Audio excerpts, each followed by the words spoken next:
বিসমিল্লাহির রহমানির রহিম। বইয়ের নাম দিন প্রতিষ্ঠায় মহিলাদের দায়িত্ব। লেখিকা শামসুন্নাহার নিজামী। অতীত যুগের মহিলাদের ভূমিকা, পৃষ্ঠা ১৩২। দিন প্রতিষ্ঠার এ দায়িত্ব শুধু আজকের যুগের মহিলাদের জন্যই ফরজ নয়, বরং অতীতে মহিলারা এ দায়িত্ব সফলভাবে পালন করেছেন। তাদের জীবনী পর্যালোচনা করলে তাদের বিপ্লবী ভূমিকা, সমাজ সচেতনতা আমাদেরকে মুগ্ধ করে।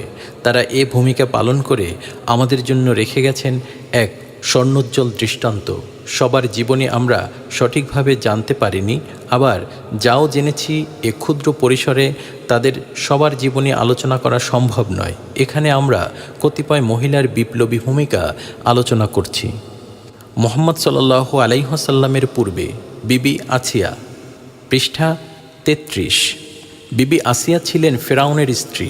সেই সমাজে ফেরাউনের পরিচয় শুধু সম্রাট হিসেবেই ছিল না, বরং সে নিজে ছিল খোদাই দাবিদার। সেই ফেরাউনের সমাজে নবী হিসেবে প্রেরিত হয়েছিলেন মুসা আলাইহিস সালাম।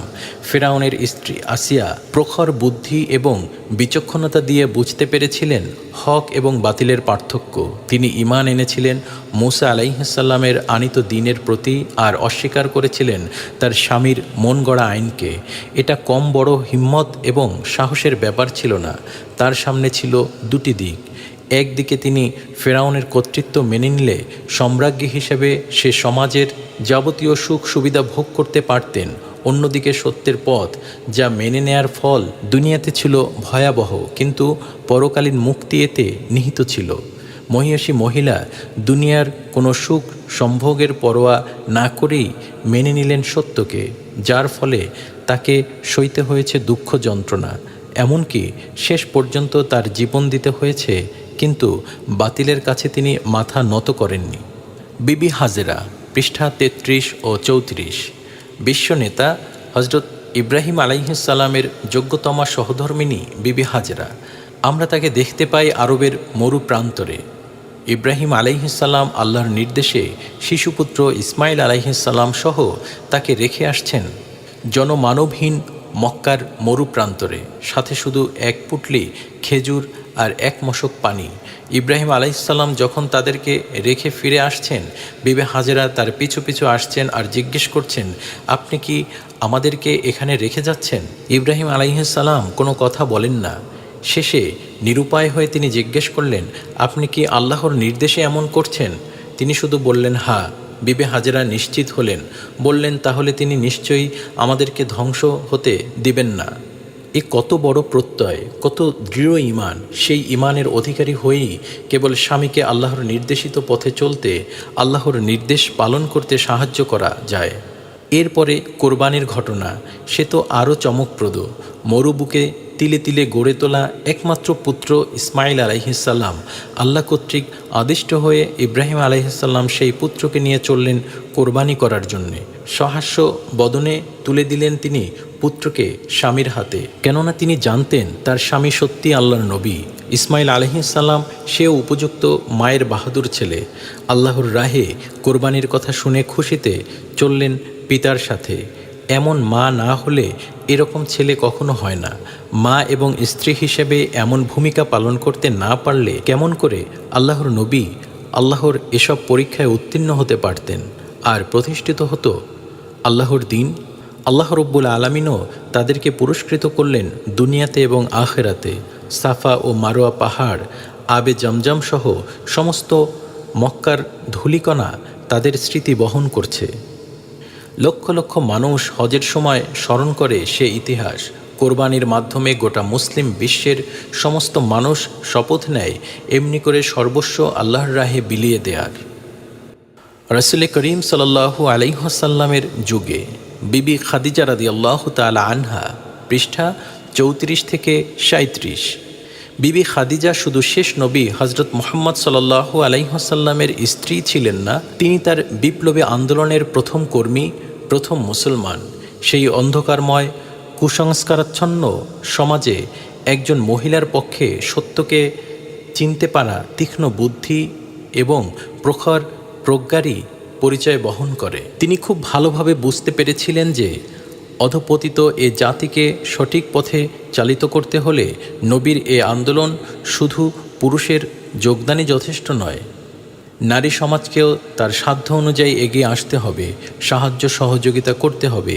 যে পথ সেদিন পুরুষের জন্যেও ছিল দুর্গম, এই মহিয়াসী মহিলা সেই পথ গ্রহণ করেছিলেন স্বেচ্ছায়। দিনের পর দিন তিনি হেরা পর্বতের গুহায় ধ্যানমগ্ন স্বামীর খাদ্য পানীয় জুগিয়েছেন সন্তুষ্ট চিত্তে। এরপর প্রথম ওহী নাজিলের সময় হুজুর সাল্লাল্লাহু আলাইহি ওয়াসাল্লাম জিবরাইল আলাইহিসসালামকে দেখে ভীত ও চিন্তিত হয়ে পড়লে খাদিজা সান্ত্বনার বাণী শুনিয়েছেন। সহিহ বুখারীতে এই ঘটনার বিস্তারিত বিবরণ রয়েছে। হজরত আয়েশা রাদিয়াল্লাহু তাআলা আনহা বলেন, আখিরি নবীর ওহির সূত্রপাত হয় সত্য স্বপ্নের মাধ্যমে। তিনি যা স্বপ্নে দেখতেন তা সত্য সত্যি বাস্তবে ঘটত। এরপর তিনি নির্জন বাস শুরু করেন। খাদ্য পানীয় নিয়ে তিনি চলে যেতেন হেরা পর্বতের গুহায়, সেখানে আল্লাহর ইবাদতে আত্মনিয়োগ করতেন। রসদ শেষ হয়ে গেলে তিনি আবার ফিরে আসতেন খাদিজা রাদিয়াল্লাহু তাআলা আনহায়ের কাছে, আবার খাদ্য সামগ্রী নিয়ে হেরা পর্বতে চলে আসতেন। ইতিমধ্যে একদিন জিবরাইল আলাইহিসসালাম তার নিকট হাজির হয়ে বললেন, পড়ুন। তিনি জবাব দিলেন, আমি পড়তে জানি না। একথা শুনে ফেরেশতা তাকে আলিঙ্গন করে বললেন, পড়ুন। তিনি বললেন, আমি তো পড়তে পারি না। ফেরেশতা দ্বিতীয়বার আলিঙ্গন করে একই কথা বললেন। তিনি আগের মতোই জবাব দিলেন। তৃতীয়বার ফেরেশতা তাকে আলিঙ্গন করে বললেন, পড়ো তোমার প্রভুর নামে। এরপর রাসূল সাল্লাল্লাহু আলাইহি ওয়াসাল্লাম ভীত কম্পিত অবস্থায় ঘরে ফিরে এলেন এবং খাদিজাকে সব ঘটনা খুলে বললেন। হযরত খাদিজা রাদিয়াল্লাহু তাআলা আনহা বললেন, আপনি ভীত হবেন না, আল্লাহ আপনাকে পরিত্যাগ করবেন না। আপনি মৈত্রী স্থাপন করেন, অক্ষম ও দুস্থদের সাহায্য করেন, মেহমানদের আশ্রয় দেন এবং কষ্টের মধ্যে হলেও সত্যের পৃষ্ঠপোষকতা করেন। এরপর খাদিজা রাদিয়াল্লাহু তাআলা আনহা তাকে তার চাচাতো ভাই ওয়ারাকা বিন নওফেলের কাছে নিয়ে গেলেন। ইবনে নওফেল ঈসাই ধর্মে বিশ্বাসী ছিলেন। তিনি ইরানি ভাষায় ইনজিল লিখতেন। সে সময় তিনি দৃষ্টিশক্তি রহিত বয়োবৃদ্ধ ছিলেন। হযরত খাদিজা রাদিয়াল্লাহু তাআলা আনহা তাকে বললেন, হে আমার চাচার পুত্র, আপনার ভাইয়ের ছেলের কথা শুনুন। তিনি বললেন, হে আমার ভাইয়ের পুত্র, তুমি কি দেখেছ? রাসূল করিম সাল্লাল্লাহু আলাইহি ওয়াসাল্লাম ঘটনা বিস্তারিত বর্ণনা করলে ওয়ারাকা বলেন, মূসার উপর এ নমসি অবতীর্ণ হয়েছিল। আফসোস, আমি যদি সে সময় জীবিত থাকতাম এবং আমার শক্তি থাকতো যখন তোমার জাতি তোমাকে নির্বাসিত করবে। রাসূল করিম সাল্লাল্লাহু আলাইহি ওয়াসাল্লাম বললেন, তারা কি আমাকে তাড়িয়ে দেবে? ওরাকা জবাব দিলেন, হ্যাঁ, এটা যখন কারো উপর নাজিল হয় তখন দুনিয়া তার বিরুদ্ধাচরণ শুরু করে দেয়। আমি যদি সে সময় জীবিত থাকতাম তাহলে তোমায় সাহায্য করতাম। এ ঘটনার কিছুদিন পরেই ওরাকা ইন্তেকাল করেন। এ বিপ্লবী কালেমাকে সে যুগের কায়েমি স্বার্থবাদীরা সহ্য করেনি, কিন্তু খাদিজা রাদিয়াল্লাহু তাআলা আনহা তাতে একটুও ভয় পাননি, বরং সুখে দুঃখে সর্বপ্রকার নির্যাতনে তিনি ছিলেন শেষ নবীর সার্বক্ষণিক সহযোগী। এমনকি শেবে আবু তালিবে বন্দি অবস্থায়ও তিনি তার সাথে ছায়ার মতো ছিলেন। দিন প্রতিষ্ঠার সংগ্রামে বিরুদ্ধবাদীদের কাছ থেকে তিনি যে আঘাত পেতেন, খাদিজা রাদিয়াল্লাহু তাআলা আনহা এর সান্নিধ্যে এলে তা দূর হয়ে যেত। আদর্শের প্রতি শুধু মৌখিক বিশ্বাসী নয়, বরং শেষ নবী উপস্থাপিত আদর্শের বাস্তব রূপায়ণের জন্য অকৃপণ হাতে তিনি নিজের অঢেল সম্পদ ব্যয় করে সকল যুগের মানুষের জন্য এক অনন্য উদাহরণ স্থাপন করে গেছেন। তিনি বিশ্বাস করতেন সম্পদের প্রকৃত মালিক হচ্ছেন আল্লাহ, মানুষ শুধু আমানতদার মাত্র। আমানতকে সে কিভাবে ব্যয় করেছে তার জন্য তাকে জবাবদিহি করতে হবে মহান মালিকের দরবারে, এবং সে সম্পদ ব্যয় করতে হবে আল্লাহর এই জমিনে আল্লাহর আইনকে প্রতিষ্ঠিত করার জন্যে তথা মানুষের কল্যাণ ও মঙ্গলের জন্যে। আল্লাহর নবীর এ জীবন সঙ্গিনী প্রচুর বিত্তের মালিক হয়েও নিজ হাতে ঘরের কাজ করতেন, নিজ হাতে স্বামীর সেবা শুশ্রূষা করতেন। বিপ্লবের কাজে প্রত্যক্ষভাবে রাসূল করিম সাল্লাল্লাহু আলাইহি ওয়াসাল্লামকে সাহায্য সহযোগিতা করার পর যে সময় পেতেন তা তিনি সাংসারিক কাজে ব্যয় করতেন। একদিন রাসূল করিম সাল্লাল্লাহু আলাইহি ওয়াসাল্লামের কাছে জিবরাইল আলাইহিস সালাম উপস্থিত ছিলেন। জিবরাইল আলাইহিস সালাম বললেন, খাদিজা থালায় করে কিছু নিয়ে আসছেন, আপনি তাকে আল্লাহ এবং আমার সালাম পৌঁছে দিন। খাদিজা রাদিয়াল্লাহু তাআলা আনহা এর ওফাতের পর নবী করিম সাল্লাল্লাহু আলাইহি ওয়াসাল্লাম তাকে স্ত্রী হিসেবে যতটুকু স্মরণ করতেন তার চেয়ে বেশি স্মরণ করতেন প্রথম মুসলমান ও শ্রেষ্ঠ সহযোগী হিসেবে। কোনো ভালো জন্তু জবাই করা হলে তিনি হজরত খাদিজার বান্ধবীদের বাসায় তার গোশত পাঠিয়ে দিতেন। হজরত আয়েশা রাদিয়াল্লাহু তাআলা আনহা একদিন অনুযোগ করে বলেছিলেন, আপনি এমন এক বৃদ্ধার কথা স্মরণ করছেন যিনি জীবিত নেই। আল্লাহ আপনাকে তার চেয়ে উত্তম স্ত্রী দান করেছেন। নবী করিম সাল্লাল্লাহু আলাইহি ওয়াসাল্লাম জবাব দিয়েছিলেন, কখনো না। মানুষ যখন আমার কথা মিথ্যা বলে উড়িয়ে দিয়েছে তখন খাদিজা এর সত্যতা স্বীকার করেছে। তারা বিধর্মী ছিল কিন্তু সে ইসলাম কবুল করেছিল। আমার যখন সাহায্যকারী ছিল না সে আমাকে সাহায্য করেছে। হজরত সুমাইয়া, পৃষ্ঠা 37 ও 38। প্রচলিত বংশমর্যাদার সাধারণ ধারণা অনুযায়ী সুমাইয়া নিচু মহিলা ছিলেন। তিনি ছিলেন আবু হুজাইফা বিন মুগিরা মাখজুমির কৃতদাসী। চিন্তা ও বিবেক বুদ্ধির দিক থেকে তিনি আরবের যে কোনো শরীফ মহিলার চেয়ে কম ছিলেন না। তিনি জীবন দিয়ে প্রমাণ করে গেছেন যে আল্লাহর সন্তুষ্টি হাসিলের চেয়ে প্রিয় বস্তু দুনিয়ায় আর কিছু নেই।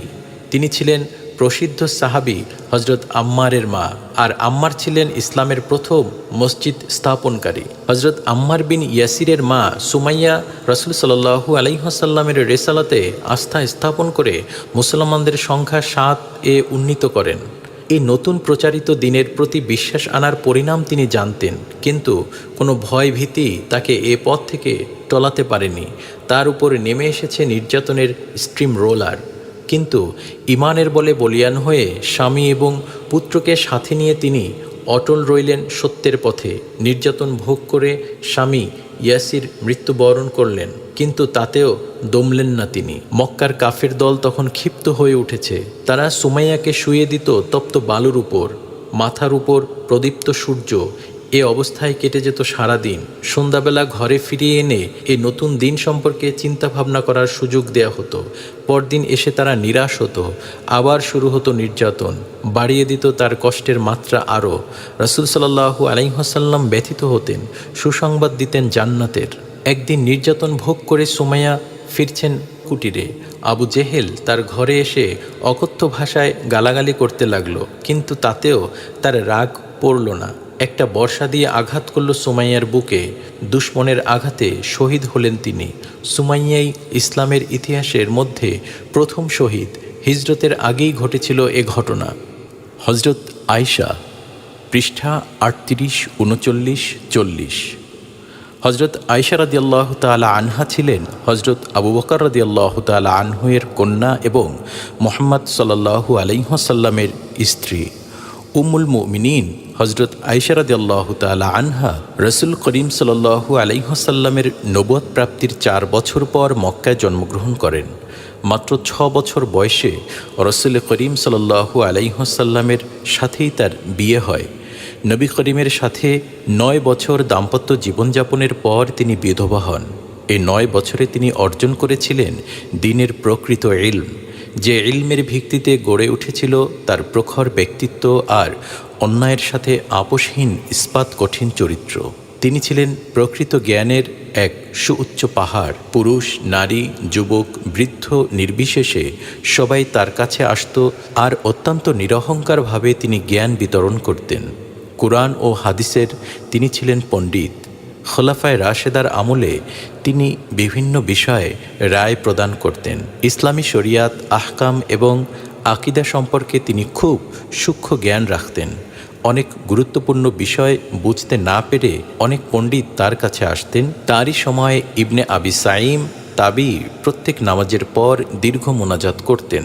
হজরত আয়েশা রাদিয়াল্লাহু তাআলা আনহা এটা জানতে পেরে তাকে লক্ষ্য করে বললেন, সপ্তাহে 1 দিন এবং বেশির পক্ষে 3 দিনের বেশি বক্তৃতা করবেন না। মোনাজাত সংক্ষেপে করবেন। কাব্যিক ভাষায় মোনাজাত করার দরকার নেই। দীর্ঘ বক্তৃতা, উপদেশ এবং দোয়ার দ্বারা মানুষকে পেরেশান করার নিয়ম আল্লাহর রসুল এবং তার সাহাবীদের ছিল না। ফজরের নামাজের সময় দীর্ঘ হওয়া সত্ত্বেও শুধু 2 রাকাত সুন্নাত এবং 2 রাকাত ফরজ হওয়ার তাৎপর্য অনেকে বোঝাতে পারেননি। অবশেষে একদিন আয়েশা রাদিয়াল্লাহু তাআলা আনহাকে জিজ্ঞেস করলে তিনি বলেন, ফজরের নামাজে দীর্ঘ কিরাত পড়ার সুযোগ দেওয়ার জন্যে বেশি নামাজ রাখা হয়নি। আসর ও ফজরের নামাজের পর অন্য কোনো নামাজ না পড়ার জন্য হজরত ওমর রাদিয়াল্লাহু তাআলা আনহু বর্ণিত হাদিসের মর্ম গ্রহণে অনেকে অপারগ হয়ে তার নিকট আসেন। হজরত আয়েশা রাদিয়াল্লাহু তাআলা আনহা এর কারণ বর্ণনা করে বলেন, সূর্যাস্ত এবং সূর্যোদয়ের সময় নামাজ আফতাব পরস্তদের সাথে সামঞ্জস্যশীল, এজন্য এটা নিষেধ করা হয়েছে। এমনিভাবে বহু জটিল তথ্যের সমাধান তিনি গভীর অন্তর্দৃষ্টি দিয়ে করেছেন। তার পাণ্ডিত্যের বিশালতা সম্পর্কে ইসলামী দুনিয়ার পণ্ডিত ব্যক্তিগণ যে মত পোষণ করেন তার দু একটি এখানে উদ্ধৃত হল। হজরত আবু মুসা আশারী রাদিয়াল্লাহু তাআলা আনহু বলেন, তাকে কঠিন বিষয়বস্তু জিজ্ঞেস করে কিছু তথ্য না পেয়ে আমি কখনো ফিরে আসিনি। ইমাম জোহরি বলেন, আয়েশা রাদিয়াল্লাহু তাআলা আনহা শ্রেষ্ঠ পণ্ডিত ছিলেন। প্রসিদ্ধ সাহাবীরা বহু কিছু তার কাছ থেকে আহরণ করেছেন। সকল নারী পুরুষের জ্ঞান একত্রিত করলেও আয়েশার জ্ঞান প্রশস্ততর হবে। ওয়ারাকা বিন জুবায়ের বলেন, কোরআন, ফারায়েজ, হালাল হারাম, ফিকাহ, ইতিহাস, গোত্রপঞ্জি এবং চিকিৎসা বিদ্যায় হজরত আয়েশার সমতুল্য কেউ নেই। তিনি খুব ভালো বক্তৃতা করতে পারতেন। জঙ্গে জামালের সময় তিনি তেজোদ্দীপ্ত বক্তৃতা দিয়েছিলেন। রাসূল করিম সাল্লাল্লাহু আলাইহি ওয়াসাল্লামের জিন্দেগিকালে মহিলারা মসজিদে গিয়ে নামাজ পড়তেন। পরবর্তীকালে নৈতিক চরিত্রের প্রতি লক্ষ্য করে বিবি আয়েশা রাদিয়াল্লাহু তাআলা আনহা মসজিদে নামাজ পড়ার বিপক্ষে মত পোষণ করেন। তিনি বলেন, রাসূল করিম সাল্লাল্লাহু আলাইহি ওয়াসাল্লাম যদি জানতেন যে মেয়েদের অবস্থা কোন পর্যায়ে গিয়ে পৌঁছেছে, তাহলে তিনিও বনে ইসরায়েলদের মেয়েদের মতো মুসলমান মেয়েদের মসজিদে যেতে বারণ করে দিতেন। শিরিক, বিদআত ও অনইসলামিক রসম রেওয়াজ বন্ধের জন্য তিনি খুব সতর্ক ছিলেন। তখন কাবা শরীফের গিলাফ প্রতি বছর খুলে দাফন করা হতো। মানুষ যাতে এই পবিত্র ঘরের চাদর ছুঁতে না পারে তার জন্যেও ব্যবস্থা নেওয়া হতো। হজরত আয়েশা রাদিয়াল্লাহু তাআলা আনহা এর কঠোর প্রতিবাদ করেন। তিনি কাবার হেফাজতকারীকে বললেন, এটা যুক্তিসঙ্গত নয়। যখন গিলাফ খুলে ফেলা হয়েছে তখন যে কোনো লোক তা ব্যবহার করতে পারে। তুমি কেন এটা বিক্রি করে গরিবদের মধ্যে এ অর্থ বিতরণ করে দাওনি? তিনি কখনো নিজের প্রশংসা শুনতে রাজি ছিলেন না। প্রশংসা করতে পারেন এজন্য অন্তিমকালে দেখা করার অনুমতি পর্যন্ত দিতে চাননি। তিনি ইন্তেকালের আগে বলতেন, আফসোস, আমি যদি জন্মগ্রহণ না করতাম, হায় আমি যদি পাথর হতাম, আমি যদি মৃত্তিকা খণ্ড হতাম, কত বেশি ভয় আখেরাতের এবং আল্লাহর কাছে জবাবদিহির। তার স্বাস্থ্যের কথা কেউ জানতে চাইলে তিনি বলতেন, আলহামদুলিল্লাহ ভালোই আছি। 58 হিজরি সালের 17 রমজান তিনি ইন্তেকাল করেন। তার সময় তার বয়স ছিল 66 বছর। তিনি রেখে গেলেন বিরাট এক আদর্শ যা সর্বযুগে সমানভাবে অনুকরণীয়। হজরত উম্মে সুলাইম, পৃষ্ঠা 40 এবং 41। হজরত উম্মে সুলাইম ছিলেন নবী করিম সাল্লাল্লাহু আলাইহি ওয়াসাল্লামের খালা। তার প্রথম স্বামী ছিলেন মালিক বিন নাজ্জার। এরপর প্রখ্যাত সাহাবী আবু তালহার সাথে তার বিয়ে হয়। হজরত আনাস রাদিয়াল্লাহু তাআলা আনহু ছিলেন তার প্রথম বিয়ের সন্তান। আল্লাহর দিন প্রতিষ্ঠার সংগ্রামে লিপ্ত হয়ে তিনি বিসর্জন দিয়েছিলেন মধুর দাম্পত্য জীবন। ইসলাম গ্রহণের পর তার পরম প্রিয় স্বামী মালিক বিন নাজ্জারের সাথে তার সম্পর্কের অবনতি ঘটে। ইসলাম এবং কুফর কখনো একত্রে মিলে থাকতে পারে না। কুফর বরদাস্ত করতে পারে না ইসলামী আদর্শের অনুসরণীয়কে। হজরত উম্মে সুলাইমকে দিন থেকে সরিয়ে আনার যাবতীয় কলাকৌশল যখন ব্যর্থতায় পর্যবসিত হলো, তখন তার স্বামী দেশ ত্যাগ করল। হয়তো সে আশা করেছিল যে স্বামীর মায়া তাকে ফিরিয়ে আনার জন্য সে উম্মে সুলাইম আদর্শ ত্যাগ করতে বাধ্য হবে। কিন্তু উম্মে সুলাইমের ঈমানের মধ্যে কোনো দুর্বলতা বা কৃত্রিমতা ছিল না। তিনি সত্যিই নিজের যাবতীয় কিছু জান্নাতের বিনিময়ে বেচে দিয়েছিলেন। তার ঈমান এবং আমল ছিল পূর্ণ সামঞ্জস্য। স্বামীর প্রেম, দাম্পত্য জীবনের আকর্ষণ কিছুই তাকে সৎ পথ থেকে বিচ্যুত করতে পারল না। স্বামীকে ফিরিয়ে আনার কোনো চেষ্টাই তিনি করলেন না। বিদেশি মালিক বিন নাজ্জারের মৃত্যু হয়। এরপর আবু তালহা তাকে বিয়ের পয়গাম পাঠায়, কিন্তু আবু তালহা তখনও ইসলাম গ্রহণ না করায় উম্মে সুলাইম অসম্মতি জানান। তিনি আবু তালহাকে জিজ্ঞেস করলেন, হে আবু তালহা, তুমি কি জানো যে তোমার মাবুদ সৃষ্ট? আবু তালহা বলল, হ্যাঁ। জবাব শুনে তিনি আবার বললেন, তাদের পূজা করতে তোমার লজ্জা হয় না? এর কিছুদিন পর আবু তালহা ইসলাম গ্রহণ করলে উম্মে সুলাইম বিয়েতে রাজি হলেন। বিয়ে হয়ে গেলে তিনি স্বামীর নিকট প্রাপ্য মোহর মাফ করে দিয়ে বললেন, ইসলামে আমার মোহর। একবার তার এক ছেলের মৃত্যু হয়। হজরত আবু তালহা রাতে সফর থেকে বাড়ি ফিরে এসে ছেলের কথা জিজ্ঞেস করলে তিনি বললেন, ঘুমিয়ে আছে। এর বেশি কিছু বলে তিনি স্বামীকে বিব্রত করতে চাইলেন না। তিনি যথারীতি স্বামীর সেবা শুশ্রূষা করলেন। সকালে স্বামীকে বললেন, তোমার নিকট কোনো জিনিস আমানত থাকলে তা ফিরিয়ে নিতে চাইলে কি তুমি ফিরিয়ে দিতে অস্বীকার করবে? আবু তালহা রাদিয়াল্লাহু তাআলা আনহু বললেন, কখনো না। আমানতের জিনিস আঁকড়ে ধরে থাকার কোনো অধিকার আমার নেই। উম্মে সুলাইম বললেন, আল্লাহ আমাদের পুত্র ফিরিয়ে নিয়েছেন, আমাদের ধৈর্য ধারণ করতে হবে। হজরত আবু তালহা পুত্রের মৃত্যুর সংবাদ দেরিতে পেয়ে ব্যথিত হয়েছিলেন। ধৈর্যের প্রতীক উম্মে সুলাইম রাসূল করিম সাল্লাল্লাহু আলাইহি ওয়াসাল্লামের পরিচালিত যুদ্ধের ময়দানে বহুবার গিয়েছিলেন। কোনো অসুবিধাই তাকে জিহাদে অংশগ্রহণ থেকে বিরত রাখতে পারেনি। তিনি উহুদ, হুনাইন প্রভৃতি যুদ্ধে অংশগ্রহণ করেছিলেন। প্রত্যক্ষদর্শীর বিবরণ থেকে জানা যায় যে উহুদ যুদ্ধে মুসলিম সেনাদের মধ্যে নৈরাশ্য ও বিশৃঙ্খলা দেখা দিলেও উম্মে সুলাইম উৎসাহ সহকারে তার কাজ করে যাচ্ছিলেন। গর্ভ অবস্থায় তিনি হুনাইনের যুদ্ধে অংশগ্রহণ করেছিলেন। যুদ্ধের মাঠে তার হাতে একটা ছুরি দেখতে পেয়ে হজরত আবু তালহা নবী করিম সাল্লাল্লাহু আলাইহি ওয়াসাল্লামের কাছে বলে দিলেন। নবী করিম সাল্লাল্লাহু আলাইহি ওয়াসাল্লাম জিজ্ঞেস করলেন, এটা দিয়ে কি করবে? উম্মে সুলাইম জবাব দিলেন, কোনো কাফের আমার কাছে এসে বললে এটা তার পেটে ঢুকিয়ে দেব। আল্লাহর রসুল জবাব শুনে মৃদু হাসলেন। হজরত উম্মে সুলাইম ঘরে বাইরে সুখে দুঃখে যে ধৈর্য, সহিংসতা, ঈমান এবং আল্লাহর পথে জিহাদের উজ্জ্বল নিদর্শন রেখে গেছেন, সকল যুগের মহিলাদের জন্য তা এক উত্তম আদর্শ। হজরত উম্মে আম্মারা, পৃষ্ঠা 42, 43 ও 44। হজরত উম্মে আম্মারা রাদিয়াল্লাহু তাআলা আনহা এর আসল নাম নাসিবা। তিনি খাজরাজ গোত্রে জন্মগ্রহণ করেন। জায়েদ বিন আসিমের সাথে তার প্রথম বিয়ে হয়। দ্বিতীয় বিয়ে হয় আরবা বিন আমরের সাথে।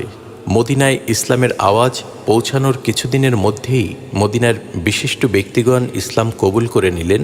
হজরত উম্মে আম্মারা এবং তার গোত্রের লোকও কবুল করলেন এ দাওয়াত। তারা সঁপে দিলেন তাদের জান মাল ও রাসূলের নিযুক্ত প্রচারকদের কাছে। পরবর্তী হজের মৌসুমে হজরত উম্মে আম্মারা এবং তার স্বামী এলেন মক্কা মুআজ্জামায়। মদিনার মুসলমানগণ বায়াত গ্রহণ করলেন রাসূলের কাছে। বায়াত শেষ হলে হজরত উম্মে আম্মারার স্বামী তাকে এবং অপর এক মহিলাকে হাজির করে বললেন, হে আল্লাহর রসুল, এ দুজন মহিলাও বায়াত করার জন্যে আমাদের সাথে এসেছেন। রাসূল খোদা বললেন, তোমাদের জন্য বায়াতের যে শর্ত মহিলাদেরও তাই। মুসাফা করার দরকার নেই, আমি মহিলাদের সাথে মুসাফা করি না। হজরত উম্মে আম্মারা বহুবার রাসূল করিম সাল্লাল্লাহু আলাইহি ওয়াসাল্লামের সাথে যুদ্ধে গিয়েছিলেন। একবার উহুদ যুদ্ধে নিশ্চিত জয়ের মুখে যখন যুদ্ধের মোড় ঘুরে গেল, কাফেররা ঝাঁপিয়ে পড়ল নবী করিমের উপর চারিদিক থেকে, তখন উম্মে আম্মারা অদূরে আহত সৈনিকদের সেবা শুশ্রূষা করছিলেন। তিনি আর স্থির থাকতে পারলেন না, দৌড়ে এলেন নবী করিমের কাছে। শত্রুদের বীর বিক্রমে প্রতিরোধ করতে লাগলেন। প্রথমে তার হাতে কোনো ঢাল ছিল না। অবশেষে কোনো ক্রমে একটি ঢাল জোগাড় করে তিনি কাফেরদের আক্রমণ প্রতিহত করতে লাগলেন। ইবনে কমিয়া রাসূলকে হত্যা করার জন্যে সদর্পে অগ্রসর হলে হজরত উম্মে আম্মারা তাকে বাধা দিলেন। বাধাপ্রাপ্ত হয়ে সে তার মাথায় মারাত্মক আঘাত করল। তিনি তাকে আঘাত করলেন কয়েকবার, কিন্তু শরীরে মজবুত বর্ম থাকায় সে কোনোরূপ আঘাতপ্রাপ্ত হলো না। উম্মে আম্মারার জখমটি এত গভীর ছিল যে পূর্ণ 1 বছর চিকিৎসা করেও তিনি সুস্থ হতে পারেননি, কিন্তু এতেও তিনি পিছপা হননি। অসীম সাহসিকতার সাথে যুদ্ধ করেছেন। অশ্বারোহী কাফের সৈন্য এসে তাকে আক্রমণ করত, তিনি ঢাল দিয়ে ঠেকাতেন। সৈন্যটি অপর দিকে মুখ ফিরালে তিনি তার ঘোড়ার পা কেটে দিতেন। ঘোড়া ধপাস করে মাটিতে পড়ে যেত আরোহী সহ। নবী করিম সাল্লাল্লাহু আলাইহি ওয়াসাল্লাম উম্মে আম্মারার ছেলে দুটিকে তার সাহায্যার্থে ডেকে পাঠালেন। তারা এসে শত্রু নিধনে লেগে গেল। অহুদের যুদ্ধে উম্মে আম্মারার পুত্র আবদুল্লাহ আহত হন। তার হাত থেকে অনবরত রক্ত ঝরছিল। নবী করিম সাল্লাল্লাহু আলাইহি ওয়াসাল্লাম হাত ব্যান্ডেজ করার জন্য বললে তিনি হাত বেঁধে দিলেন। ছেলের জখম দেখে তিনি কোনো আক্ষেপ করলেন না বা সান্ত্বনা দিলেন না, বরং আদেশ করলেন, যাও কাফেরদের সাথে যুদ্ধ করো। রাসূল সাল্লাল্লাহু আলাইহি ওয়াসাল্লাম তার নিষ্ঠা দেখে খুব খুশি হলেন। কয়েকবার আল্লাহর কাছে দোয়া করলেন। তাকে উদ্দেশ্য করে বললেন, এমন সাহস কার আছে? উম্মে আম্মারা একটু পরেই ছেলের আঘাতের প্রতিশোধ নিলেন। আঘাতকারী তার সামনে এসে হাজির হলে তিনি তার উরু কেটে দিয়েছিলেন। পার্থিব কোনো লোভের জন্যে তিনি যুদ্ধ করেননি। একমাত্র আল্লাহর জমিনে আল্লাহর দিন কায়েমের মাধ্যমে তার সন্তোষ লাভের জন্যই তিনি শত্রুর তরবারি বর্ষার আঘাত হাসি মুখে সহ্য করেছিলেন। পারলৌকিক জীবনের শান্তির জন্যেই আহত পুত্রকে যুদ্ধে ঝাঁপিয়ে পড়ার জন্যে তিনি অনুপ্রেরণা দিয়েছিলেন। তার প্রতি সন্তোষ হয়ে রাসূল সাল্লাল্লাহু আলাইহি ওয়াসাল্লাম যখন দোয়া করছিলেন, তখন উম্মে আম্মারা বললেন, হে আল্লাহর রসূল, দোয়া করুন যেন জান্নাতে আপনার সাথেই থাকতে পারি। নবী করিম সাল্লাল্লাহু আলাইহি ওয়াসাল্লাম দোয়া করলেন। তিনি খুশি হয়ে বললেন, এখন আমার আর কোনো ভাবনা নেই, দুনিয়ার যে কোনো বিপদ বরদাস্ত করতে পারবো। উহুদ যুদ্ধ ছাড়াও তিনি খায়বার, হুনায়ন, ইয়ামামা প্রভৃতি যুদ্ধে অংশগ্রহণ করেছেন। রাসূল সাল্লাল্লাহু আলাইহি ওয়াসাল্লামের ওফাতের পরেও উম্মে আম্মারা বহুদিন বেঁচে ছিলেন। খলিফা আবু বকর রাদিয়াল্লাহু তাআলা আনহু এর শাসনকালে তিনি একটি যুদ্ধে সক্রিয় অংশগ্রহণ করেন। নবী করিম সাল্লাল্লাহু আলাইহি ওয়াসাল্লামের ওফাতের পর ইয়ামামার জালিম সরকার মুসাইলামা ইসলাম ত্যাগ করে। তার গোত্রের 40,000 লোকও তার পথ অনুসরণ করে। এদের প্রত্যেকেই ভালো যোদ্ধা ছিল। শক্তির মোহে অন্ধ হয়ে মুসাইলামা নিজেকে পয়গম্বর হিসেবে ঘোষণা করল। তার অসত্য নবুয়াতকে কেউ অস্বীকার করলে সে এবং তার অনুসারীরা খুবই জুলুম করত। এ সময় একদিন হজরত উম্মে আম্মারার ছেলে হাবিব বিন জায়েদ আম্মান থেকে মদিনায় আসছিলেন। মিথ্যা নবুয়াতের দাবিদাররা তাকে রাস্তা থেকে ধরে নিয়ে মুসাইলামার কাছে হাজির করল। মুসাইলামা তাকে জিজ্ঞেস করল, মুসাইলামা আল্লাহর রসুল, তা কি তুমি বিশ্বাস করো না? তিনি শক্ত করে বললেন, না। মুসাইলামা হাবিব বিন জায়েদের এক হাত কেটে দিল। একই প্রশ্ন মুসাইলামা আবার করল। মর্দে মুমিন একটুও ভীত না হয়ে নির্ভীক কণ্ঠে প্রতিবাদ জানালেন। জালিম মুসাইলামা তার অপর হাত কেটে ফেলল। একে একে মুসাইলামা তার প্রত্যেকটি অঙ্গ কেটে ফেলল। কিন্তু উম্মে আম্মারার ছেলে দিনের নির্ভীক সেনানী প্রাণের চেয়েও প্রিয় মনে করলেন আল্লাহর সন্তুষ্টি। এই হৃদয় বিদারক ঘটনার খবর যখন মদিনায় পৌঁছল, উম্মে আম্মারা একটুও বিচলিত হলেন না। আল্লাহর সন্তুষ্টি লাভের জন্য তিনি সব দুর্বলতা সরিয়ে ফেললেন। আল্লাহর সন্তুষ্টি লাভই ছিল তার কাছে বড়, এবং তিনি জানালেন, যারা আল্লাহর পথে নিহত হয় তারা মৃত নয়, বরং তারা জীবিত। শহীদ আল্লাহর প্রিয়তম মানুষ। তিনি সবর করলেন এবং শপথ করলেন যে যদি মুসাইলামাকে শায়েস্তা করার জন্যে আমিরুল মোমিনিন কোনো বাহিনী পাঠান, তাহলে তিনিও যাবেন এবং মুসাইলামাকে হত্যা করবেন। হজরত আবু বকর রাদিয়াল্লাহু তাআলা আনহু এ খবর জানতে পেরে খালিদ বিন ওয়ালিদের নেতৃত্বে 4000 সৈন্যের এক বাহিনী ইয়ামামায় পাঠালেন। হজরত উম্মে আম্মারা বার্ধক্যের ক্লান্তি ও দুর্বলতাকে উপেক্ষা করে তাদের সঙ্গী হলেন। প্রচণ্ড যুদ্ধ হয় এবং খালিদ বিন ওয়ালিদের বাহিনী বিজয়ী হয়। হজরত উম্মে আম্মারা শত্রুদের তীর ও তরবারির আঘাত সহ্য করে মুসাইলামার দিকে ধাবিত হন এবং আক্রমণ করেন। শত্রু বুদ্ধ ভেদ করে যাওয়ার সময় তরবারির আঘাতে তার একটা হাত দেহ থেকে বিচ্ছিন্ন হয়ে পড়ে, কিন্তু তিনি এতেও না দমে সামনে অগ্রসর হতে থাকেন। ইতোমধ্যে অন্য একজনের তরবারির আঘাতে মুসাইলামার মৃত্যু হয়। উম্মে আম্মারা ইসলামী আন্দোলনের একজন বলিষ্ঠ বিপ্লবী কর্মী ছিলেন। রাসূল সাল্লাল্লাহু আলাইহি ওয়াসাল্লাম তাকে খুব স্নেহ করতেন। হজরত আবু বকর রাদিয়াল্লাহু তাআলা আনহু ও হজরত ওমর রাদিয়াল্লাহু তাআলা আনহু তাকে শ্রদ্ধা ও সম্মান করতেন। উহুদ যুদ্ধের সময় রাসূল সাল্লাল্লাহু আলাইহি ওয়াসাল্লাম বলেছেন, যেদিকে দৃষ্টি পড়ে সেদিকেই হজরত উম্মে আম্মারাকে যুদ্ধ করতে দেখেছি। জীবনের শেষ মুহূর্ত পর্যন্ত তিনি জিহাদ ফি সাবিলিল্লাহর কাজে নিজেকে ব্যাপৃত রেখেছিলেন।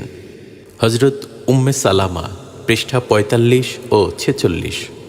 হজরত উম্মে সালামা তার স্বামী আবদুল্লাহ বিন আসাদের সাথে নবুয়াতের শুরুতে ইসলাম গ্রহণ করেন। রাসূল সাল্লাল্লাহু আলাইহি ওয়াসাল্লামের নির্দেশে তারা প্রথমে হাবশায় হিজরত করেন। সেখান থেকে দেশে ফিরে তারা মক্কায় বসবাস করেন। পরে মদিনায় হিজরত করার মনস্থ করেন, কিন্তু মক্কার কাফেররা তাদেরকে দেশ ত্যাগ করতে দিতে চাইল না। তারা ভাবল, উম্মে সালামা রাদিয়াল্লাহু তাআলা আনহাকে যেতে না দিলে আবু সালামাও মক্কা ত্যাগ করতে পারবে না এবং নির্যাতন সহ্য করতে না পেরে হয়তো ফিরে আসবে। কিন্তু আবু সালামা আল্লাহর হিজরতের আদেশকে মাথা পেতে নিলেন। স্ত্রী পুত্রের মায়া তাকে থামিয়ে রাখতে পারল না। তাদের একটিমাত্র উট ছিল। উটের উপর উম্মে সালামা এবং সন্তানকে চড়িয়ে আবু সালামা চলছেন। পথিমধ্যে উম্মে সালামার গোত্রের লোকেরা বাধা দিয়ে বলল, এমন খারাপ অবস্থায় আমাদের মেয়েকে যেতে দেব না। এই বলে তারা জোর করে পুত্রসহ উম্মে সালামাকে রেখে দিল। ইতোমধ্যে আবু সালামার গোত্রের লোকজন এসে শিশুটিকে কেড়ে নেয়। তারা বলে, তোমরা তোমাদের মেয়েকে স্বামীর সাথে যেতে যখন দিচ্ছ না, তখন আমাদের বাচ্চাকেও আমরা তোমাদের মেয়ের কাছে থাকতে দেব না। তখন তারা তিনটি প্রাণী পরস্পর আলাদা হয়ে পড়ে। যেহেতু হিজরতের হুকুম ছিল, তাই আবু সালামা মদিনা চলে গেলেন। উম্মে সালামা রোজ সকালবেলা ঘর থেকে বের হয়ে একটা টিলার উপর বসে সন্ধ্যা পর্যন্ত কাঁদতেন। এমনি করে 1 বছর কেটে গেল। এরপর সবার মায়া হলো। তারা বলল, তুমি ইচ্ছা করলে স্বামীর কাছে চলে যেতে পারো। পুত্রকেও তারা ফিরিয়ে দিল। তিনি একাকী রওনা দিলেন সমস্ত বিপদ আপদ বরণ করে, কিন্তু অসত্যের কাছে তিনি মাথা নত করেননি। এরপর মদিনায় পৌঁছলে উহুদ যুদ্ধে তার স্বামী আহত হয়ে পড়ে মৃত্যুবরণ করেন। পরে নবী করিম সাল্লাল্লাহু আলাইহি ওয়াসাল্লামের সাথে তার বিয়ে হয়। উম্মে সালামা অত্যন্ত স্পষ্টবাদী ও প্রখর বুদ্ধিসম্পন্না ছিলেন। হুদাইবিয়ার সন্ধির সময় যখন কোনো সাহাবী রাসূল সাল্লাল্লাহু আলাইহি ওয়াসাল্লামের কথা মেনে নিতে পারছিলেন না, তখন রাসূল সাল্লাল্লাহু আলাইহি ওয়াসাল্লাম খুব বিব্রত বোধ করছিলেন। এ সময় উম্মে সালামা বললেন, আপনি কাউকে কিছু না বলে ঘর থেকে বের হয়ে গিয়ে কোরবানি করুন এবং ইহরামের জন্যে মাথা মুড়িয়ে ফেলুন। তার কথা নবী সাল্লাল্লাহু আলাইহি ওয়াসাল্লামের মনোপুত হলো। তিনি মাথা মুন্ডন করে কোরবানি করলেন। সাহাবীরাও তখন অন্যপায় হয়ে রাসূল সাল্লাল্লাহু আলাইহি ওয়াসাল্লামের অনুসরণ করলেন। এমনিভাবে উম্মুল মুমিনিন ইকামাতে দ্বীনের কাজে প্রত্যক্ষ সহযোগিতা করেছেন তার স্বামীকে। হযরত সুফিয়া, পৃষ্ঠা 46 ও 47। হযরত সুফিয়া ছিলেন রাসূল সাল্লাল্লাহু আলাইহি ওয়াসাল্লামের ফুফু। একামাতে ইলাহিয়া প্রতিষ্ঠা ছাড়া সমাজে যে শান্তি আসতে পারে না, এ কথা তিনি খুব ভালোমতো হৃদয়ঙ্গম করতে পেরেছিলেন, যার জন্যে তিনি যাবতীয় দুঃখ কষ্ট হাসি মুখে বরণ করে নিতে পেরেছিলেন। উহুদ যুদ্ধে মুসলিম বাহিনীর একটা দলকে বিপর্যস্ত অবস্থায় যুদ্ধের ময়দান থেকে পালিয়ে আসতে দেখে তিনি খুব ব্যথিত হন। তিনি পলায়নকারী সৈন্যদেরকে উৎসাহিত করেছিলেন ফিরে আসার জন্যে। এ যুদ্ধে সুফিয়ার সহোদর মহাবীর হামজা রাদিয়াল্লাহু তাআলা আনহু নিহত হন। কাফেররা তার লাশের অবমাননা করে। কাফের নেতা উতবার মেয়ে আবু সুফিয়ানের স্ত্রী হিন্দা আমির হামজার বুক চিরে কলিজা বের করে চিবিয়েছিল। এই ঘটনার কিছুক্ষণ পর হযরত সুফিয়াকে সেদিকে আসতে দেখে হুজুর সাল্লাল্লাহু আলাইহি ওয়াসাল্লাম মনে করলেন, ভাইয়ের ক্ষতবিক্ষত লাশ দেখে তিনি হয়তো সহ্য করতে পারবেন না। তাই তিনি হযরত জুবাইরকে আদেশ দিলেন লাশ ঢেকে রাখতে। কিন্তু কাছে এসে সব শুনে হযরত সুফিয়া বললেন, আল্লাহর পথে এটা কোনো বড় কুরবানি নয়। এরপর রাসূল সাল্লাল্লাহু আলাইহি ওয়াসাল্লাম তার লাশ দেখার অনুমতি দিলে তিনি বললেন, ইন্না লিল্লাহি ওয়া ইন্না ইলাইহি রাজিউন। খন্দকের যুদ্ধে তিনি যে সাহসিকতার পরিচয় দিয়েছেন তা সর্বযুগের মুসলমানরা চিরদিন স্মরণ রাখবে।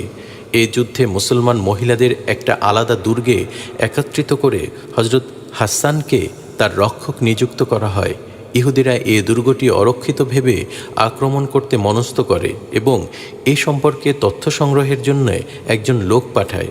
হযরত আবু সুফিয়া রাদিয়াল্লাহু তাআলা আনহা এ খবর জানতে পেরে তাকে হত্যা করার জন্য হাসানকে অনুরোধ জানান, কিন্তু হাসান রাদিয়াল্লাহু তাআলা আনহু তাতে রাজি না হয়ে অপারগতার কথা জানায়।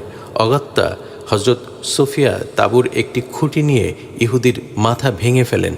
এরপর তার অস্ত্রশস্ত্র খুলে নিয়ে মাথা কেটে প্রাচীরের উপর দিয়ে বাইরে ফেলে দিলেন, যাতে অন্যেরা দুর্গে আক্রমণের সাহস না পায়। এমনিভাবে এ মুজাহিদা আমরণ আল্লাহর দ্বীন প্রতিষ্ঠার কাজে নিজেকে ব্যাপৃত রেখেছেন। হযরত খানসা, পৃষ্ঠা 47 ও 48।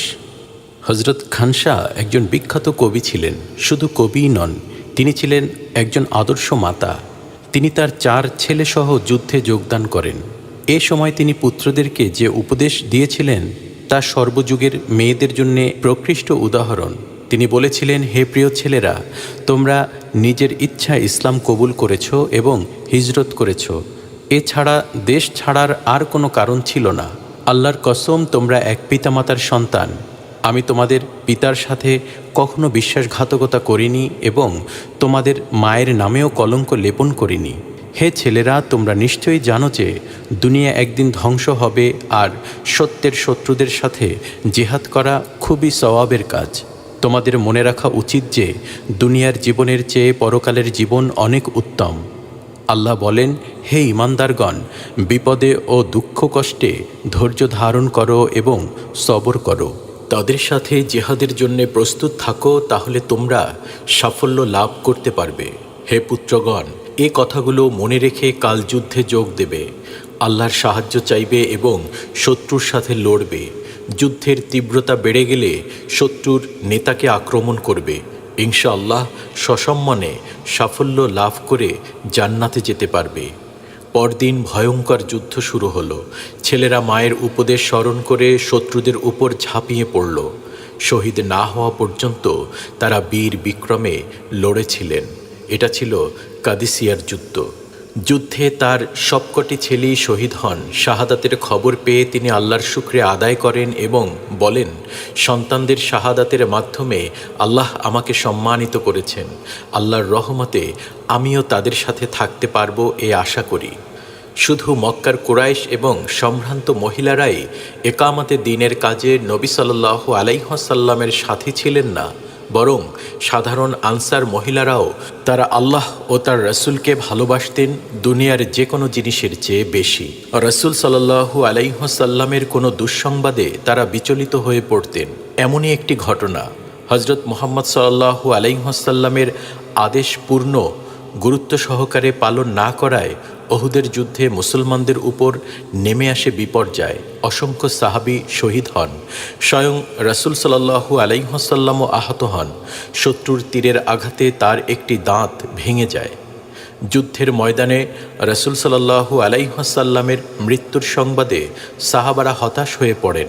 এ খবর পৌঁছে যায় মদিনাতেও। জনৈক আনসার মহিলা মহানবীর ইন্তেকালের খবর পেয়ে একেবারে দিশেহারা হয়ে পড়লেন। প্রকৃত সংবাদ পাওয়ার জন্যে তিনি ওহুদ পাহাড়ের দিকে ছুটে যান। কিছু দূর অগ্রসর হওয়ার পর একদল লোকের সাথে তার দেখা হয়।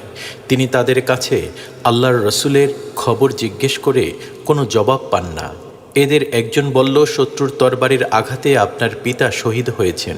তিনি মোটেই বিচলিত হলেন না, উচ্চারণ করলেন, ইন্না লিল্লাহি ওয়া ইন্না ইলাইহি রাজিউন। এরপর আগের মতো জিজ্ঞেস করলেন, নবী করিম সাল্লাল্লাহু আলাইহি ওয়াসাল্লামের অবস্থা বলুন, তিনি কেমন আছেন? লোকগুলো এবারও তার কথার সঠিক জবাব না দিয়ে বলল, আপনার স্বামী শহীদ হয়েছেন ওহুদের ময়দানে।